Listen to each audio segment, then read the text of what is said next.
মানুষ বলছে যে শুরুটা খুব ভালো, এটা কি কন্টিনিউ করবে? ভাই, যার প্রথমটা শুরু, যার সকালটা ভালো তার সারা দিনটাই ভালো। সমাজে অনেকে যাদের সাথে দেখা হয়, যারা আমাদের সাথে একটা সামাজিক সম্পর্ক আছে, তারা গল্প করলে প্রায় বলেন যে স্টার্টিং ওয়াজ ভেরি এক্সেলেন্ট, শুরুটা খুব ভালো মনে হচ্ছে। এই 2 মাসে বিএনপি সরকার, জনগণের নির্বাচিত সরকার, প্রধানমন্ত্রী তারেক রহমানের সরকার, শুরুটা আমাদের কাছে খুবই ভালো লাগছে।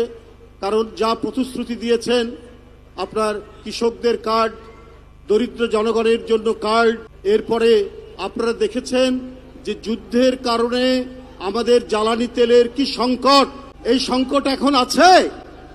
এখন কোনো পেট্রোল পাম্পে কিলোমিটারের পর কিলোমিটার লাইন ধরে, কোনো লাইন ধরে না।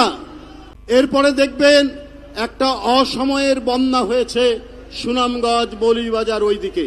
এই অসময়ের বন্যায় তিনি সাথে সাথে প্রতিশ্রুতি দিয়েছেন যে আমরা 3 মাসের কৃষকদের যে ক্ষতি হয়েছে, আমরা 3 মাসের সেই ক্ষতিপূরণ আমরা দেব।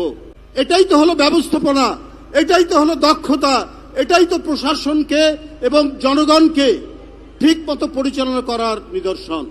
তাই মানুষ বলছে যে শুরুটা খুব ভালো, এটা কি কন্টিনিউ করবে? ভাই, যার প্রথমটা শুরু, যার সকালটা ভালো তার সারা দিনটাই ভালো, এটি একটি ইংরেজি প্রবাদ। আমরা বিশ্বাস করি ভাবেই যাবে।